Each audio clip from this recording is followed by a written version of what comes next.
1. Los laberintos y espejos no eran solo símbolos en sus obras. Borges tenía una fascinación real por ellos y coleccionaba espejos en su hogar.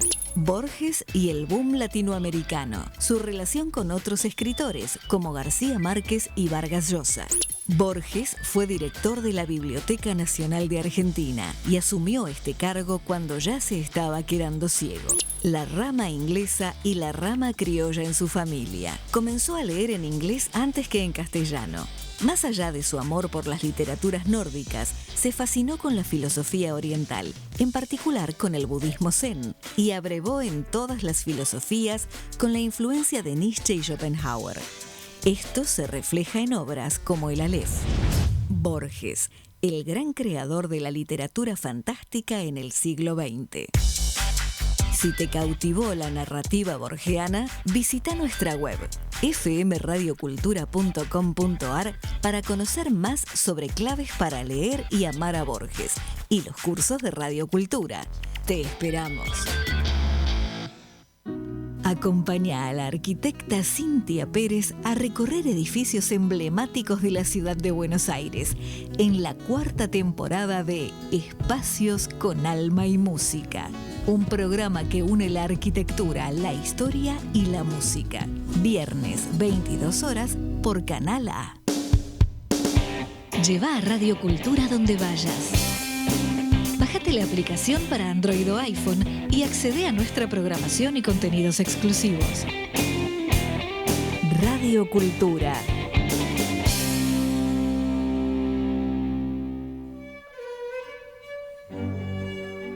Clave Japón, el primer programa dedicado al sistema de producción Toyota, con la conducción de Pepe Kokubu. Todos los lunes de 20 a 21 por Radio Cultura.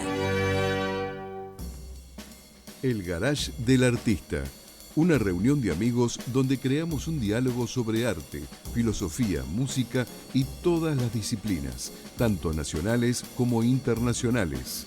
El Garage del Artista, con Fernando Quirós, los lunes a las 19 por Radio Cultura.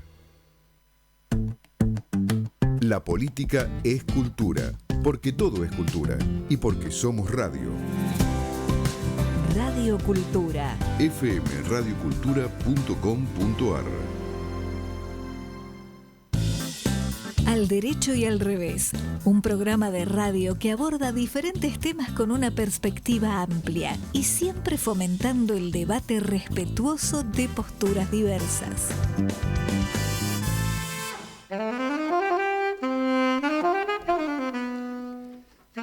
¿Qué tal? Buenas tardes, ¿cómo les va? Acá empezando el programa número 412 de Al Derecho y al Revés, a pesar de que ha habido algunas controversias, algún número que estaba bien, que estaba mal. Bueno, eso pasa cuando hay muchos programas ya realizados, ¿no? Tal cual. Que uno tiene ganas de aumentarlos. No, es que yo tengo que confesar que en algún momento de la difusión anterior me equivoqué en un número, entonces eso me dejaba duda, pero claramente Fede Politi, nuestro productor, la tiene muy clara y es el 412 nomás. No nos deja mentir con los números. No, así es. Leo Justi operando. Bueno, nos pueden llamar al 3987-4117 y 4118, antiguos teléfonos de línea. Toda una pieza de museo. Que ya no existe tanto eso, ¿no? No existe. Yo te diría que vos tenés teléfono de línea. No. Yo tenía hasta hace un año, una cosa así. Me daba mucha pena bajar la línea. Me costaba. Bueno, justamente una de las cuestiones es qué pasa con la gente grande que se acostumbró al teléfono de línea y no usa celular. Claro. Entonces ahora se está viendo, el otro día justamente Eduardo Dubois me planteaba qué teléfonos están diseñados y que sean amigables para las personas mayores, porque obligatoriamente van a tener que empezar a utilizar celular y hay que planificarlo, ¿no? Las compañías ya están terminando con esa etapa del teléfono de línea. Tal cual. Bueno, pero aclaremos que además nos pueden mandar WhatsApp al 11 55 75 9133. 5575 9133. Mercedes, ¿qué te parece si empezamos el programa yéndonos unos miles de kilómetros al norte, donde nuestro amigo Marcelo de Jesús nos puede contar en qué andan esos muchachos? Hoy estaba Trump reunido con los líderes europeos, se reunió también con Zelensky, estuvo con Putin en Alaska. Esto sí que está globalizada la noticia, está todo el mundo expectante. Sí, tal cual. Nos afecta a todos, ¿no? Tal cual. Bueno, lo escuchamos a Marcelo desde Washington. Hola Alejandro, Marta, Mercedes, Carlos. Hoy comenzamos la columna con una nota de color. Los carpinchos en Nordelta, Argentina. El New York Times se ha ocupado en una página completa sobre estos simpáticos animales que constituyen casi una plaga en el suburbio de Buenos Aires. El artículo describe las dos posiciones de los vecinos: estilizarlos o simplemente aceptarlos por ser aparentemente nativos del lugar. Los carpinchos parece ser un tema atractivo en Estados Unidos. Hace unos años esta columna se ocupó de un artículo en la primera página del Wall Street Journal. A los carpinchos les gusta la buena vida en Nordelta, fue titulada. Seguimos con una noticia inquietante. ¿Combatirá Trump a los monos en Rosario? El gobierno norteamericano acaba de señalar que los carteles de la droga son organizaciones terroristas y por ello susceptibles de ser combatidos por las fuerzas norteamericanas donde quiera que estén, previo a una determinación administrativa del Departamento de Estado. Los primeros países que podrían verse involucrados son obviamente México, pero también Venezuela, con el cartel de las Soles, liderado, según sostuvo el gobierno, por el presidente Maduro, por quien se ofrece 25 millones de recompensa. Miremos entonces si las fuerzas también desembarcan en la ciudad de Rosario. Y cerramos con una noticia en desarrollo: el rol de Trump para la paz en Ucrania. El viernes Trump y el presidente Putin se reunieron en Alaska, un antiguo territorio ruso vendido en 1867 a los Estados Unidos. El presidente, autodefinido como un conocedor del arte de hacer negocios, fue a la reunión para obtener un cese del fuego inmediato bajo la amenaza de imponer sanciones a Rusia, y volvió sin ese acuerdo y sin imponer sanciones, y con la propuesta rusa de seguir la lucha hasta que Ucrania acepte la propuesta de aquel país. Hoy lunes, mientras preparamos esta columna, Trump se reúne en la Casa Blanca, primero con el presidente Zelensky y luego con él y varios líderes europeos, a fin de transmitirles lo que habló con el presidente Putin. Ha trascendido, según publicó el presidente Trump en sus redes sociales, que Putin insistió en que los europeos no se metan, que Ucrania no entre en la OTAN, volver a las fronteras de 1997, o sea, que varios estados europeos deberían retirarse de la OTAN, y que Ucrania ceda los territorios reclamados por Rusia. En otras palabras, parece que Trump culparía a Ucrania por la falta de paz al no aceptar la propuesta rusa. A los europeos les preocupa que Rusia utilice Ucrania como trampolín para continuar luego otras invasiones. Y si bien no podemos saber sobre las reuniones de hoy, esta columna puede reflejar algunos análisis estratégicos que se hacen aquí.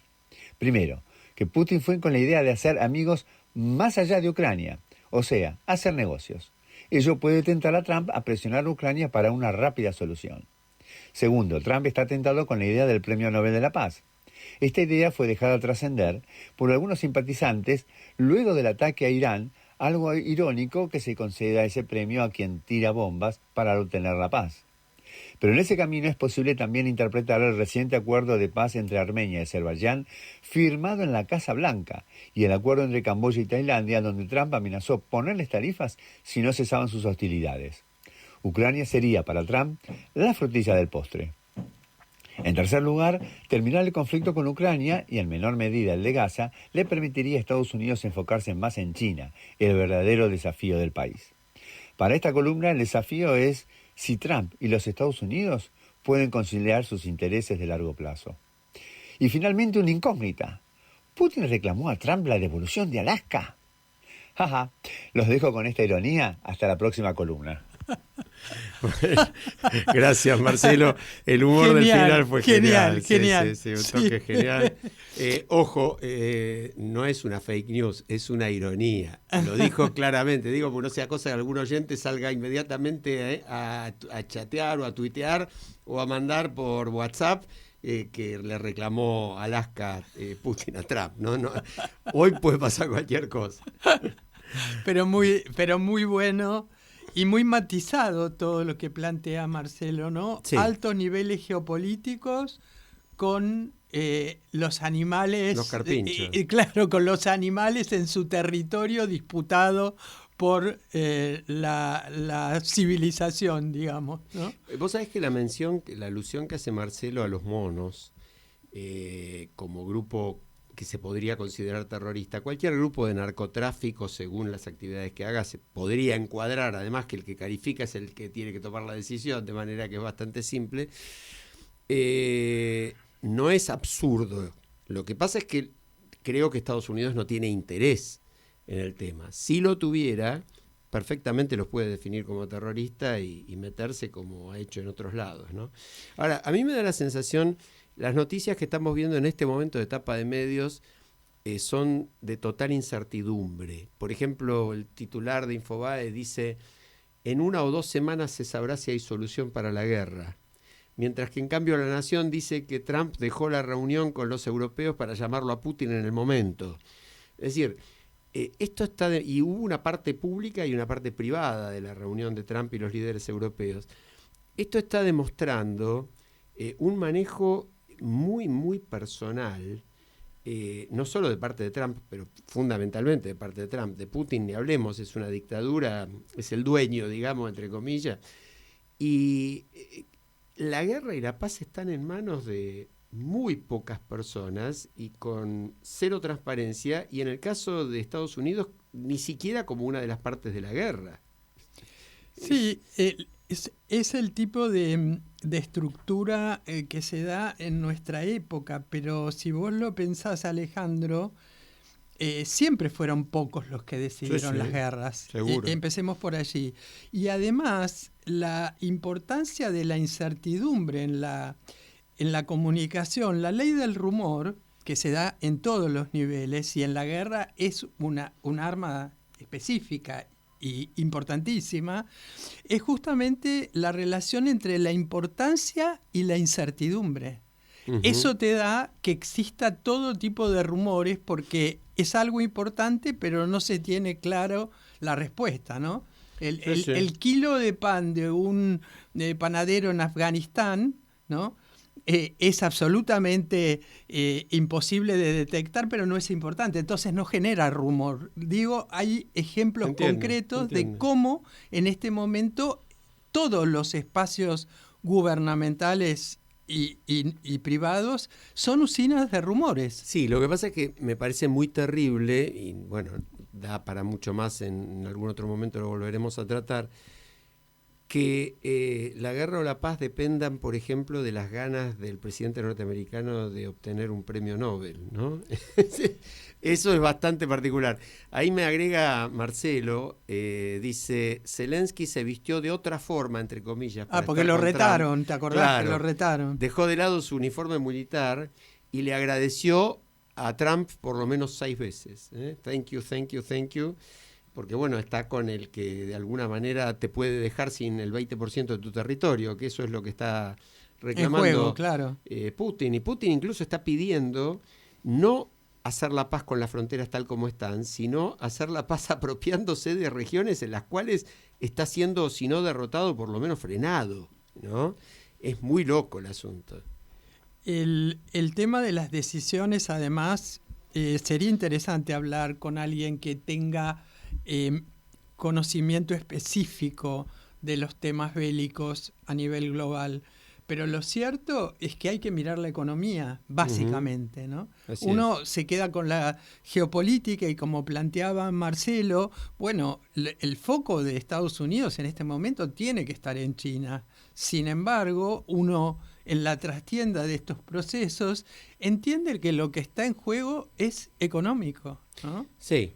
Sí, y sí. Que cuando hablo de económico estoy hablando de la economía de la guerra, de la producción, ¿no? bélica que mueve industrias y países, ¿no? También me parece que el nivel de concentración de poder que hay, no solo político, sino económico, hace que, como vos decís, lo económico sea muy importante, pero a veces lo económico que le interesa a los que manejan el asunto, es decir, más bien los negocios, ¿no? Sí, exacto, lo has dicho con precisión, pasa por ahí, es ¿no? terrible. Lo económico es como más amplio y pareciera más serio y más que afecta al bien común. Acá Tal estamos cual. hablando de negocios Bueno. que tiene su peculiaridad, sobre todo con esto que vos planteabas, ¿no? De los carteles de drogas que tienen una importancia estratégica para los países, ¿no? Uh-huh. Así que creo que es para hablar Sí, para... guerra unido a Tal estos cual. procesos Tal cual. globales. Bueno, y tocando otro conflicto terrible y muy doloroso del cual venimos hablando, que es el de Gaza, allí está también, en esta semana se conoció un artículo muy, muy interesante y muy valioso para mí de Tomás Abraham en Perfil. ¿Ibas a leer algunos párrafos para que la audiencia por lo se menos entere? iba a mencionarlo, se Sí. llama Ni guerra ni resistencia, ese es el título. Y Abraham empieza diciendo, creo que es un hombre sumamente conocido, un intelectual muy prestigioso y muy talentoso argentino, de origen judío, y empieza diciendo: la guerra de Gaza no se puede llamar guerra porque no es más que una masacre. Es tremenda la definición de alguien que inmediatamente habla de cómo el asesinato masivo perpetrado por Hamás el 7 de octubre no fue suficientemente condenado, y reflota todo el tema del antisemitismo oculto, todo lo que venimos diciendo, lo que dice Alejandro Katz, que estuvo con nosotros hace unas semanas, intelectuales que han hecho una declaración. Pero Tomás Abraham vuelve a resaltar que así como el Holocausto no fue una masacre, sino un proyecto biopolítico para exterminar un pueblo y hacerlo desaparecer, Gaza y lo que acontece en Cisjordania, que se agrega ahora el intento de ocupar Cisjordania, es el delirio sanguinario de un sector de la sociedad israelí, desgraciadamente de un peso creciente que se basa en una lectura fascista de la Biblia. Muy, muy fuerte. Y agrega: es un deber moral como judíos, por nuestra historia, por nuestros padres, nuestros abuelos y por los sobrevivientes de los campos de exterminio que dijeron nunca más, denunciar al racismo criminal de cualquier procedencia ideológica o religiosa. Y dice: no hay un solo fundamentalismo, el de Hamás, en este caso hay dos. Entonces, bueno, ahí tenés una guerra donde también en buena medida están los intereses que no son estrictamente económicos, aunque siempre está lo económico. Pero sí de poder, ¿no? Pero sí de poder, sí. Y en particular el caso de Netanyahu, el interés de no ir preso, porque está logrando demorar sus causas por corrupción sobre la base de prolongar el conflicto, ¿no? Una cosa horrible. Dantesco. Sí, horrible. Y estaba, lástima que no esté Marta, que de paso la saludamos. Vaya a saber por qué lugar del mundo está en este momento. Yo creo que debe estar en Oslo. Así que podría averiguar un poquito más sobre el Nobel ahí en esa zona. ¿Qué está pasando? Pero sí, el tema de la violencia y de la aceptación, ¿no?, de la crueldad es algo que uno tiene que aplaudir a aquellos intelectuales que en definitiva tienen una responsabilidad pública porque la gente les presta atención, que levantan las voces y dicen no de cualquier manera, no en estas circunstancias, ¿no? No hay nada que justifique una reacción semejante. Creo que a riesgo de no ser aceptado por muchos de los progresismos de nuestra región, se animan a plantearlo, ¿no? No, de los dos lados te diría, porque quien se para en esta posición, vos fíjate que Tomás Abraham, también Alejandro Katz, repudian fervientemente y con mucho fundamento a quienes simplemente levantaron las banderas de Palestina sin aclarar nada, porque esta es otra locura. ¿Qué banderas palestinas? ¿Las de Hamás? Claramente no. Las de las víctimas, bueno, eso es otra cosa. El tema de los dos estados, Abraham específicamente dice: acá no va a haber solución sin dos estados, y se remonta a declaraciones del primer presidente del sionismo israelí en 1925, hace 100 años, donde él decía: tenemos que convivir con nuestros vecinos, por más que consigamos, cuando el Estado de Israel era una utopía absoluta. Y nuestros primos hermanos, aparte de nuestros vecinos. Tal cual. Yo creo que el que dice eso se ve frente al repudio de los fanáticos de ultraortodoxos y muchos de ellos en el gobierno y el gobierno de Netanyahu, y una parte de la población israelí, que creo que ya no es mayoritaria, pero una parte importante, y ante la situación de la comunidad judía fuera de Israel, que necesariamente se abroquela en la defensa del Estado de Israel, porque también es cierto que el Estado de Israel está atacado. Entonces, toma posición independiente frente a eso y toma posición independiente frente a las posturas que simplemente dicen vamos con Palestina como si fuera un partido de fútbol.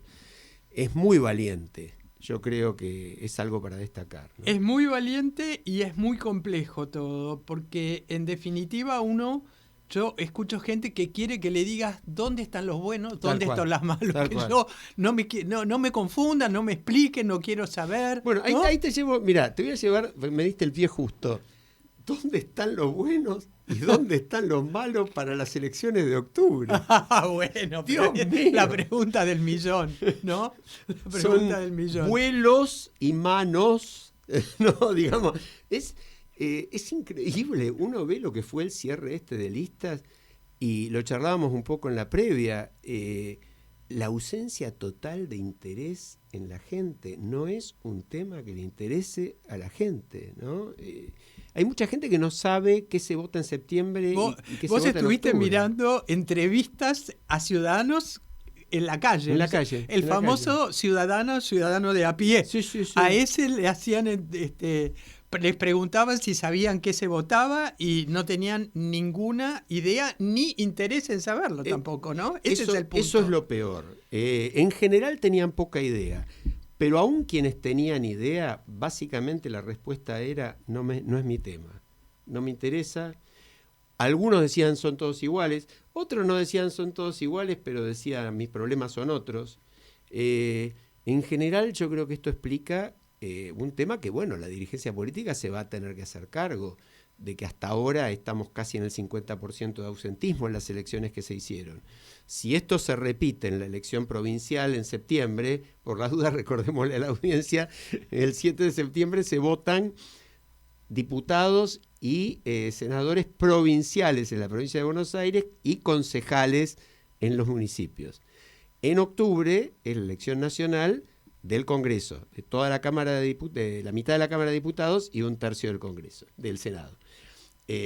Lo decimos, aunque parecería obvio, pero a mí me impresiona muchísimo y me entristece enormemente el desinterés. Y si lees todas las notas de estos días sobre el cierre de listas, además de ver personajes casi grotescos en algunas candidaturas, ¿no? Qué sé yo, gente que no tiene ninguna capacitación, ni ninguna historia, ni ninguna trayectoria, como viene pasando hace mucho, pero es quizás un poco peor. Ves ese espanto que lo dijimos de las candidaturas testimoniales, de gente que va como candidata y después no va a asumir, y se sabe que no va a asumir, también de todos los partidos, más en el peronismo, y más vergonzoso, pero de todos. Y también ves esa falta absoluta de lo que dice siempre Marta, de discusión de ideas. No se discuten propuestas. ¿Vos escuchaste alguna propuesta? No, pero no solo en los políticos. Yo acá tengo que reconocer que me compré una libretita que tengo en la cartera para anotar a los lugares que yo iba y además del diagnóstico sobre la temática que fuere, se hacían propuestas. Y tengo 3 hojas en 1 año y medio de haber participado en congresos, ateneos, encuentros online, presenciales. Tenemos la manía de el diagnóstico. No llegamos al pronóstico, el diagnóstico. Uh-huh. Y no hay propuestas. Entonces, no hay. El tema de las ideas no es una falencia solo de los políticos. Creo que estamos todos carentes de propuestas, de cambio, de transformación. Y esta cuestión de tener un compromiso con un ideario, no solo con ideas, ¿no? Sino el ideario como propuesta de cambio. Sí, yo estoy totalmente de acuerdo. Creo que si alguien va por ese lado, hasta ahora no fue, y para esta elección ya no, pero que si alguien va por ese lado... puede tener algún tipo de respuesta Sí, yo coincido. Porque hoy uno de los mayores problemas que, digamos, hoy ¿cuál es el mejor aliado del gobierno? Que supuestamente todas las encuestas dicen va a ganar las elecciones de octubre. En primer lugar va a ganar porque está en todos los distritos y los demás no. Así que ese ya es un motivo. Básicamente lo que tiene enfrente. Es decir, el motivo que la gente que se pronuncia para votar por este gobierno da como central es que no vuelve el kirchnerismo. Básicamente es eso.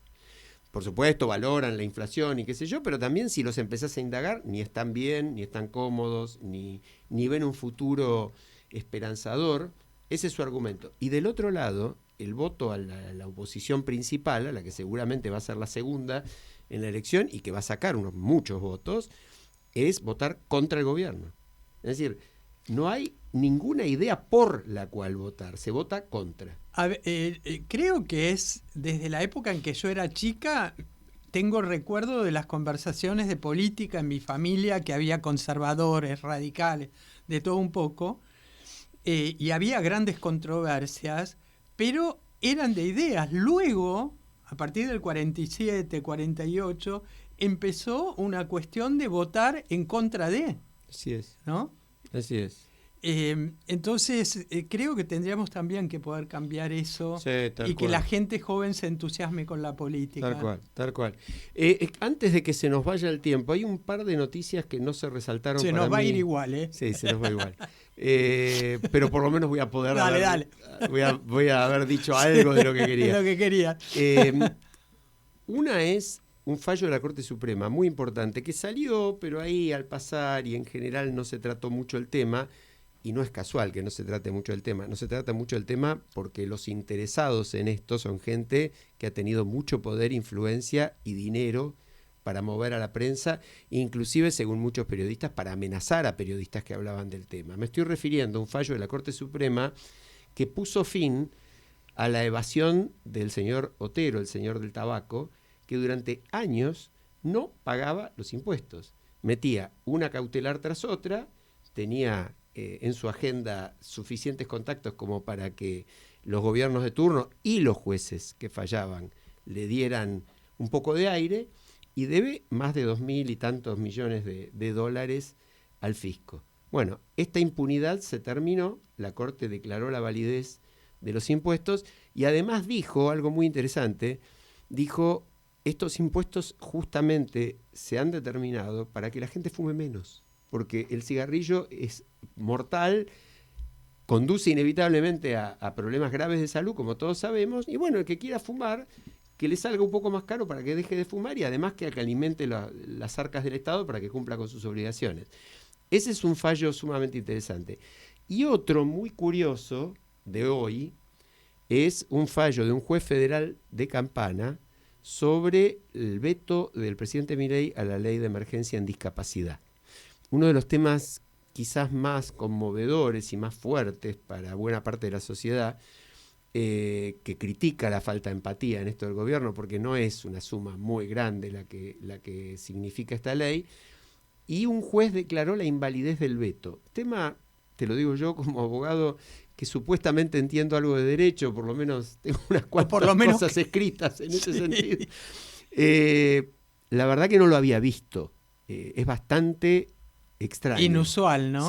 Sí. Que un juez declare inválido un veto, porque el veto lo puede rechazar el Congreso, si consigue los 2/3 para rechazarlo. Claro. Pero no me queda tan claro que un juez lo pueda hacer así. Pero de todas maneras es una noticia, ¿no? Y sobre todo que en el próximo programa vos vas a tener información verificada y lo vamos a comentar. Tal cual. Porque también es bueno para enterarse cuáles son los vericuetos constitucionales y cuáles son aquellas cuestiones que efectivamente no se podrían dar. Tal cual, es así. Vos sabés que tenemos al invitado conectado ya. Yo creo que lo conozco, no estoy muy seguro.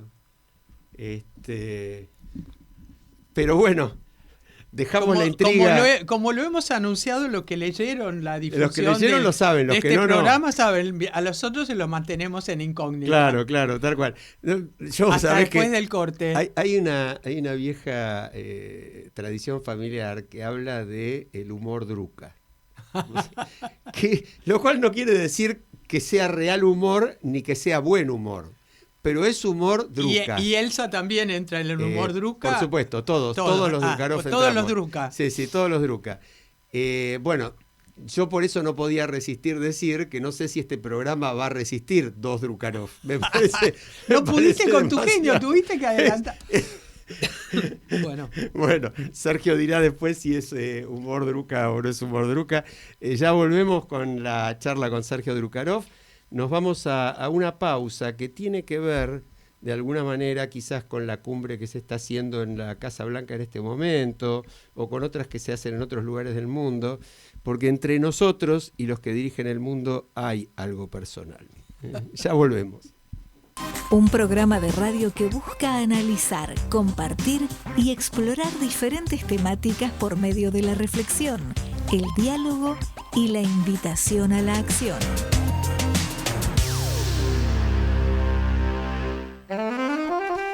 Mercedes, me parece que lo tenés que presentar vos al invitado. Sí, no, sí, es demasiado druca, ¿no? Bueno, tengo un enorme gusto de presentar a Sergio Drukarov, que es economista de la UBA, con una maestría en Economía y Desarrollo Industrial. Es especialista en desarrollo productivo.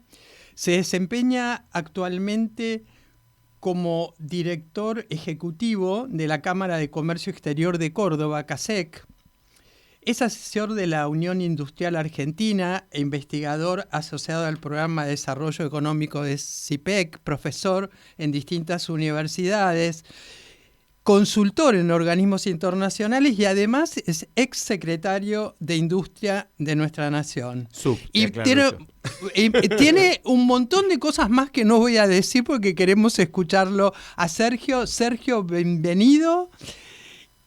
Y te voy a hacer una primera pregunta para poner, no vamos a estar en la misma hoja, la audiencia y vos, pero por lo menos explicar el marco de esta conversación y explicarnos en qué consiste el desarrollo productivo de un país y además cómo se relaciona el desarrollo productivo con lo que sería las exportaciones a otros países. Y ahí entonces se empieza después a desarrollar el tema por el cual te invitamos, que es realmente para comentar, ¿no? Para que la audiencia se entere lo importante de lo que está sucediendo en Córdoba en este sentido.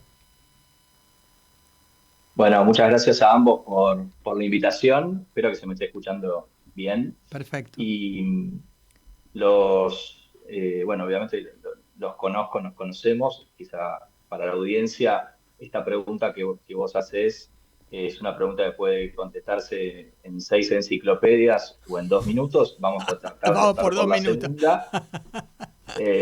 Además, las 6 enciclopedias pueden ser de distinto perfil, ¿no? Hay muchísimos enfoques.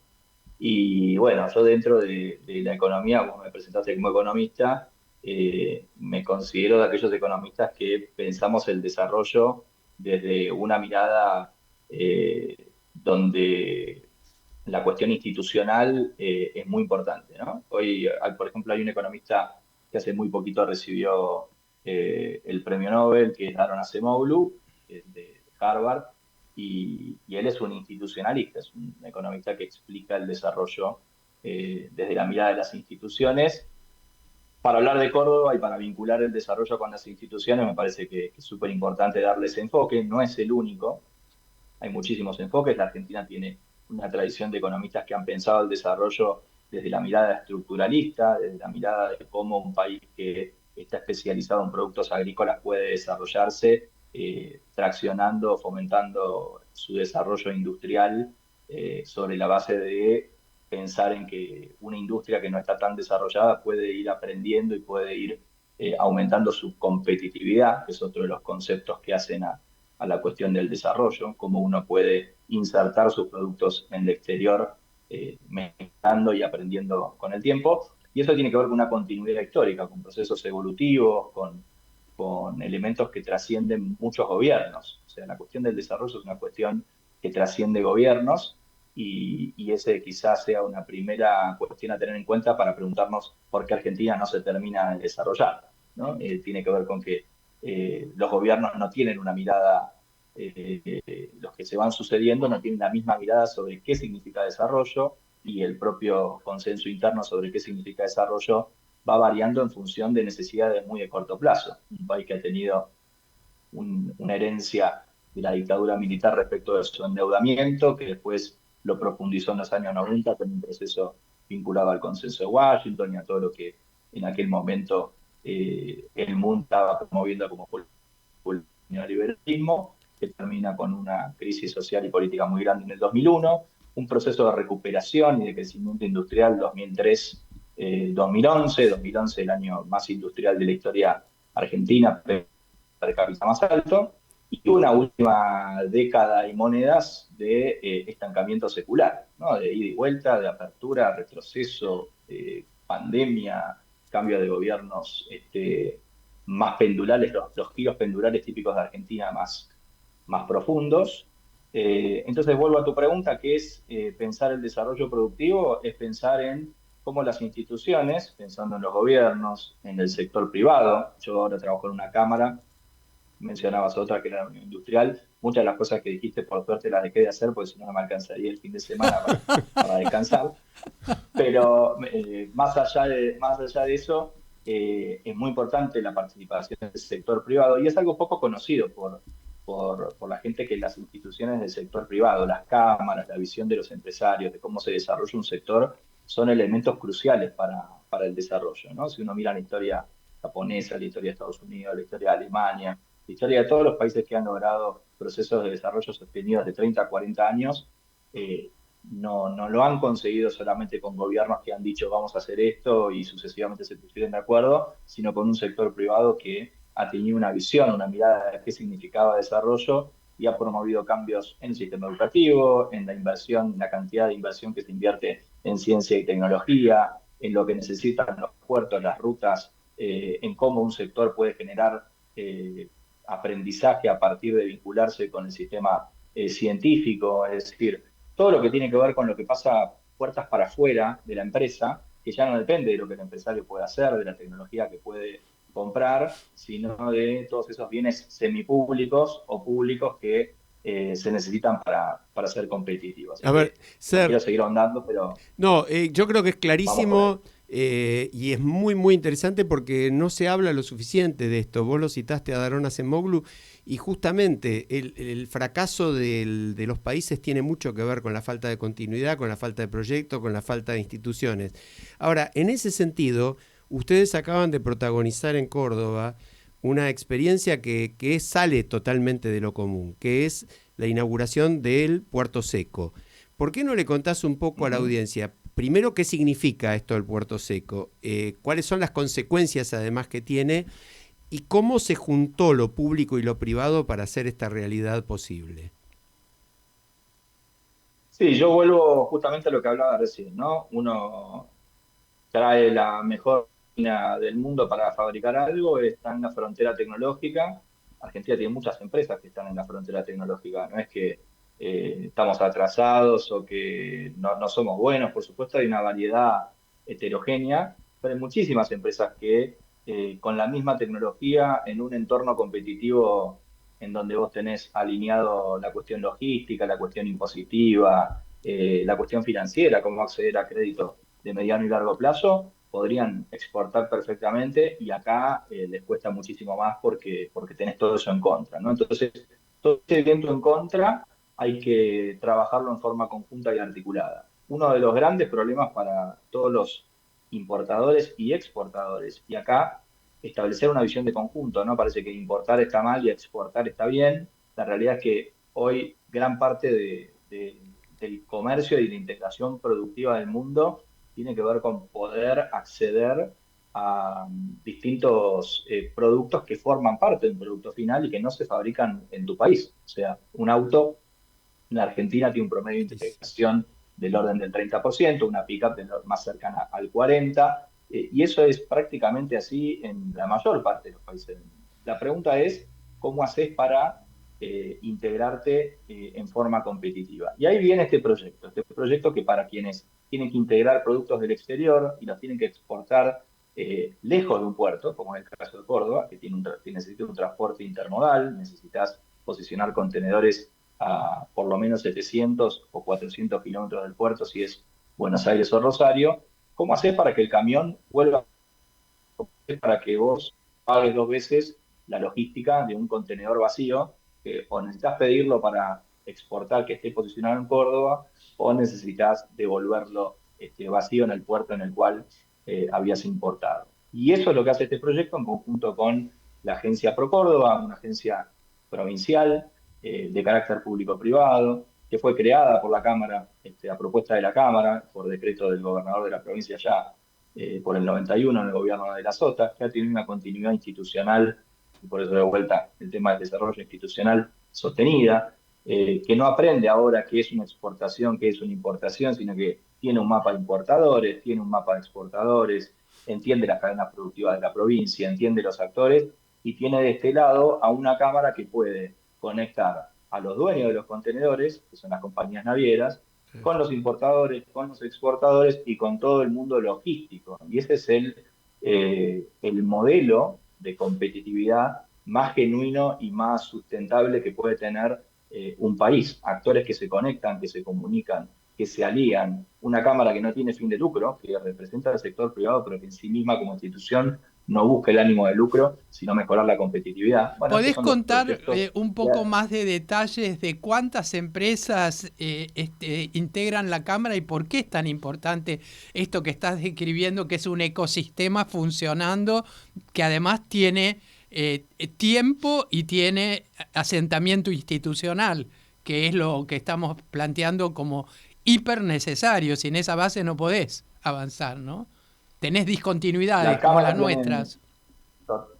Sí, y la política las ha tenido también, pero las instituciones que forman parte de esa tradición, por lo menos en esta provincia, tienen un diferencial, han sabido sostenerse en el tiempo, y el hecho de que la participación privada es una garantía de la continuidad institucional. Cuando el sector privado ve que algo funciona, lo defiende, se lo explica al sector público, le dice al funcionario recién llegado, che, mirá que esto tiene este impacto, nos mejora esto, para vos es ganancia porque no implica, desde el punto de vista fiscal, que lo que vos ponés lo perdés, sino que lo volvés a ganar generando un circuito impositivo y tributario virtuoso, generando empleo, generando más actividad. Entonces eso es importante.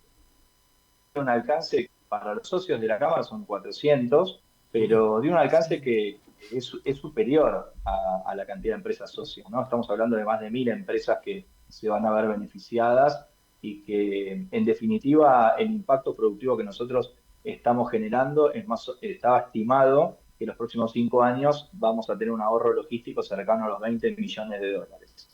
Que vos me decís, che, bueno, no parece tanto, pero en términos logísticos es enorme. Claro. En términos de huella de carbono, gigante.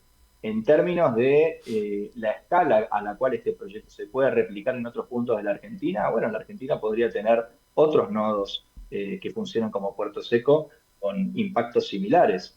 Y sin embargo, ¿qué es lo que pasa? ¿Te hace falta infraestructura? No, te hace falta conectividad, visión de ecosistema, como vos decías recién, y la idea de una colaboración público-privada. Acá ha sido importante destacar también la colaboración de compañías multinacionales, para los cuales la Argentina no significa por ahí un negocio muy grande, que han estado con la vocación de decir, che, sí, vamos a tratar de fomentar y estimular que Córdoba sea un hub logístico importante, y bueno, lo estamos consiguiendo a partir de este proyecto. Ahora, esto es una iniciativa que surge de la provincia, porque ¿qué rol juega el Estado Nacional y qué posibilidad hay, como decís vos, de replicarlo esto en otros lugares que también exporten, que también sean núcleos importantes para el comercio exterior?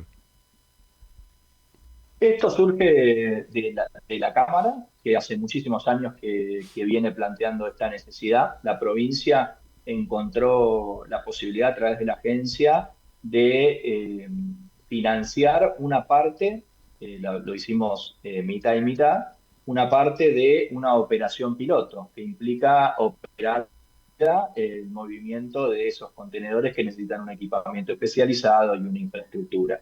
Es una manera, digamos, de compartir los costos de la operación en el primer año, y luego el proyecto debe ser sustentable. Este es otro elemento fundamental de la política, ¿no? Que parece que uno está acostumbrado a que tiene que tener un subsidio para siempre. No, acá es un apoyo una vez, y después, una vez que el mercado se ocupa el sector privado de generarlo, ya automáticamente eso como primer elemento.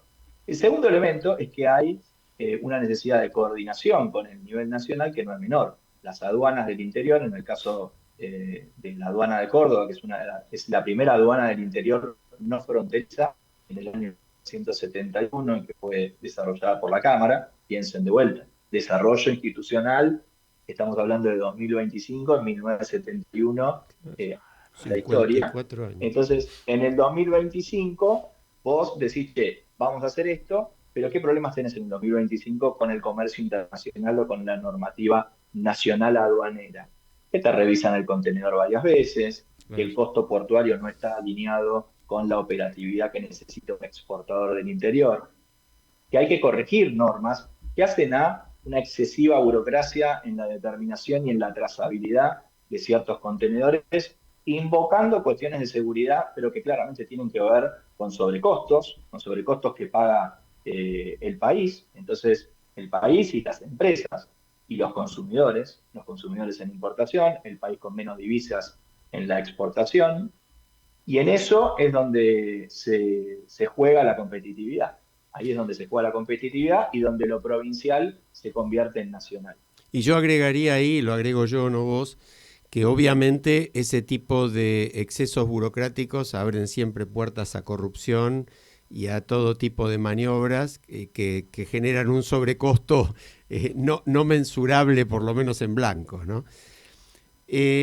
Sí, ahí volvemos, si querés, un minuto a la discusión, que es la que vas a escuchar en las entrevistas con cualquier economista. ¿Cuál es el tipo de cambio de equilibrio? Con esta normativa de comercio exterior no hay ninguno, porque no existe, porque si yo pongo el tipo de cambio a un 40% de valor por encima, con eso bajo el salario un 40% del poder adquisitivo, y a la vez eso se va en que el 40% va a fondear una operación ineficiente con un costo portuario ineficiente, como puede ser que vos tengas un contenedor con una carga de $30.000 que paga $6.000 de estacionamiento para revisión superflua, inútil.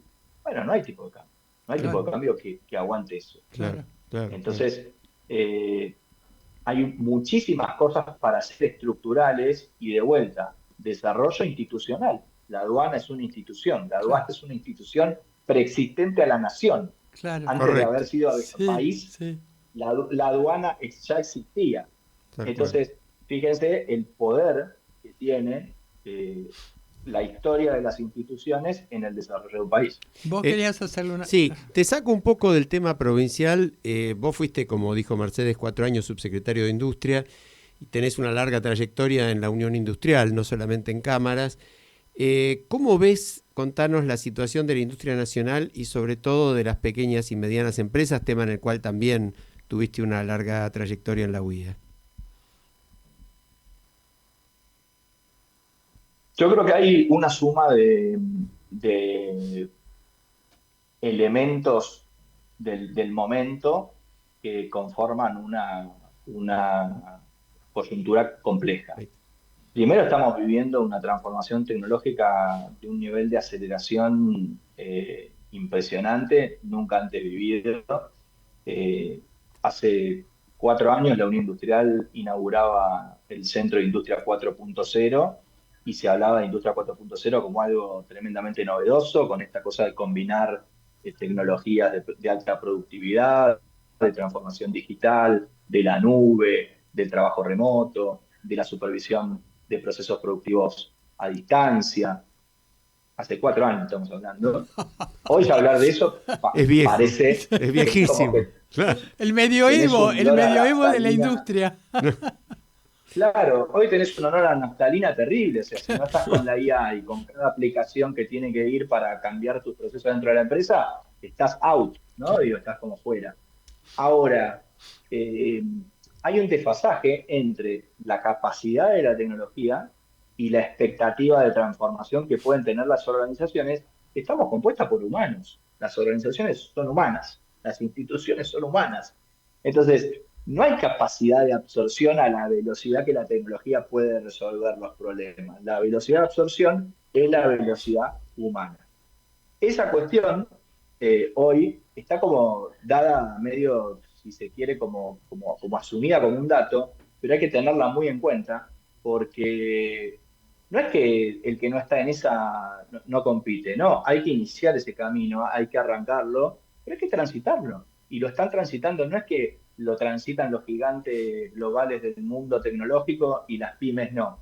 Al contrario, hoy es más fácil que lo transiten las pymes en algunas cosas, porque sus procesos son más sencillos, porque son más comoditizables, son más estándares.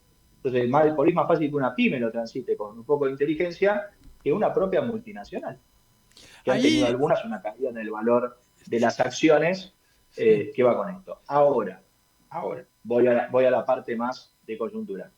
Si no hay política de acompañamiento a este acomodamiento tecnológico, si hay una baja en la inversión en ciencia y tecnología, que no es solamente la baja, que es la inversión entre la inversión que hizo el Estado durante muchos años en algunos sectores importantes. Por ejemplo, Argentina es un polo biotecnológico, como ustedes saben, el más importante de Sudamérica y diría de América Latina, porque en comparación con Brasil, por tamaño, somos aún todavía más importantes que Brasil. Sin embargo, no estamos aprovechando esas capacidades en transformarnos en una economía más compleja desde el punto de vista científico-tecnológico, más desarrollada. Muchas de las empresas terminan emigrando o llevando parte de la cuestión tecnológica o productiva a otros países. Y eso tiene que ver con la transición, con todo el tema que hablábamos antes, que es que la competitividad desde el punto de vista de la cuestión impositiva, del financiamiento, de la agilidad regulatoria, de los problemas que enfrentan las empresas, está sin resolver. Vos resolviendo la macroeconomía, que puede tener elementos de estabilidad y de señalamiento de, che, este es el tipo de cambio, esta es la política monetaria nueva, esta es nuestra política fiscal, nuestro compromiso de mantener cuentas en orden, de ninguna manera te va a alcanzar haciendo solo eso para desarrollarte. Y esa es la otra agenda que hoy todavía no emerge y en donde el sector privado está diciendo, che, tenemos que ir a un sistema tributario distinto, tenemos que ir a un sistema de federalismo distinto, tenemos que ir a un sistema financiero que promueva la inversión productiva de largo plazo. No podemos solamente pensar en que el sistema financiero le atienda los problemas al gobierno, como fue durante las últimas décadas, en donde los bancos simplemente prestaban al gobierno de turno y con eso ya estaba, ¿no? Sergio, yo te interrumpo porque hace poquitos días regresé de Chile y me enteré que la CEPAL ubica a Chile en el primer lugar en el ranking regional en cuanto a desarrollo y aplicación de la inteligencia artificial. Y todo lo que vos estás diciendo me remite a la pregunta, ¿qué está pasando aquí? ¿Cuál es tu perspectiva, sobre todo en lo que dijiste de la posibilidad que tienen las pymes, justamente porque son pequeñas y medianas, de aplicar, entre comillas, digo, rápidamente los cambios, mientras que las grandes corporaciones son como paquidérmicas, ¿no? Es decir, tienen como una dinámica diferente, igual los gobiernos, ¿no? Las burocracias gubernamentales. Entonces, es muy importante tu perspectiva en esto. Yo me quedé muy asombrada, pero también me quedé muy asombrada de los campus universitarios que hay y del trabajo de empresa con universidad, gobierno local y digamos, lo que sería academia, desarrollo de conocimiento, estaban profesores de neurociencia con ingenieros de inteligencia artificial, con filósofos, sociólogos. Yo estaba admirada de esa interdisciplina y trabajo concreto en un espacio concreto. El resumen de lo que vos estás diciendo es: nadie se salva solo. Es decir, la idea de que vos con la inteligencia artificial te vas a poder salvar solo y no interactuar con nadie más es absurda e inútil. La inteligencia artificial solo acelera capacidades que vos tenés. Las que no tenés, no te las genera. Solamente, es más, te puede hacer más tonto, ¿no? Eso ya está probado en muchos estudios, que los que no tienen un nivel de conocimiento mínimo respecto a usarla, pueden empezar a creer lo que la inteligencia artificial les dice es suficiente para sentir que saben. Y volviendo a Sócrates, el solo sé que no sé nada en el tema de inteligencia artificial es súper importante, es súper importante. Entonces, voy a tu pregunta, ¿cómo haces para que un país que tiene la diversidad y heterogeneidad productiva de Argentina aproveche esto? Tenés que volver a cohesionar. La idea de la cohesión, la idea de lo que vos estás diciendo, la academia, las instituciones del sector privado como las cámaras, las empresas. Nosotros en Córdoba fundamos lo que se llama la UBITEC, la Unidad de Vinculación Tecnológica de Córdoba, una asociación civil que hace esto. Tiene un programa de innovación colaborativa donde se juntan las compañías que tienen un problema y otras empresas que se lo van a resolver. Así como escuchaste. La idea de que las empresas solamente pueden competir se murió hace décadas. La idea de que las empresas no pueden abrir sus problemas de una manera colaborativa, ya está. El que no está haciendo eso no entendió cómo funciona el mundo. Entonces, es clave no estar solo, y las instituciones son la herramienta de cohesión de esa capilaridad. Si no hay capilaridad y si no hay conexión, es muy difícil.